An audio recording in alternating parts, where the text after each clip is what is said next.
ಪ್ರೀತಿಯ ವೀಕ್ಷಕರೇ ನಮಸ್ಕಾರ. ನಾವೀ ದಿನ ಕರ್ನಾಟಕದ ಏಕೈಕ ಕೆಂಪು ಶಿವಲಿಂಗವೆಂದೇ ಪ್ರಖ್ಯಾತಿ ಪಡೆದಿರುವ ಶ್ರೀ ವರದರಾಜೇಶ್ವರ ಸ್ವಾಮಿ ಸನ್ನಿಧಿಗೆ ಬಂದಿದ್ದೀವಿ. ಈ ಶಿವಲಿಂಗದ ವಿಶೇಷತೆ ಏನಪ್ಪಾ ಅಂದ್ರೆ, ನರ್ಮದಾ ನದಿಯಲ್ಲಿ ದೊರೆತ ಕೆಂಪು ಶಿವಲಿಂಗವನ್ನು ತಂದು ಇಲ್ಲಿ ಪ್ರತಿಷ್ಠಾಪಿಸಿದ್ರೆ.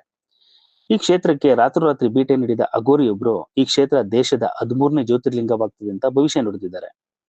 ಈ ಕ್ಷೇತ್ರದ ಮತ್ತೊಂದು ವಿಶೇಷತೆ ಏನಪ್ಪಾ ಅಂತಂದ್ರೆ ಕೂಷ್ಮಾಂಡಾರತಿ. ಕ್ಷೇತ್ರಕ್ಕೆ ಬರುವ ಭಕ್ತರು ಇಲ್ಲೇ ದೊರೆಯುವ ಕುಂಬಳಕಾಯಿ ಪಡೆದು ದೀಪ ಹಚ್ಚಿ ದೇವರಿಗೆ 9 ಸುತ್ತುವುದರಿಂದ ತಮ್ಮ ಇಷ್ಟಾರ್ಥಗಳು ಸಿದ್ಧಿಸಿ ಮನೆಯಲ್ಲಿ ಶಾಂತಿ ನೆಮ್ಮದಿ ದೊರಕುವುದು ಎಂಬುದು ಭಕ್ತರ ಬಲವಾದ ನಂಬಿಕೆ. ಹಾಗಾಗಿ ನಿತ್ಯ ಸಹಸ್ರಾರು ಭಕ್ತರು ಶ್ರೀ ವರದರಾಜೇಶ್ವರ ಸ್ವಾಮಿ ಸನ್ನಿಧಿಗೆ ಬಂದು ಕುಷ್ಮಾಂಡಾರತಿ ಮಾಡಿ ತಮ್ಮ ಇಷ್ಟಾರ್ಥಗಳನ್ನು ಸಿದ್ಧಿಸಿಕೊಳ್ತಿದ್ದಾರೆ. ನೀವು ಒಮ್ಮೆ ನೇರವಾಗಿ ಭೇಟಿ ನೀಡಿ ಭಗವಂತನ ಕೃಪೆಗೆ ಪಾತ್ರರಾಗಿ.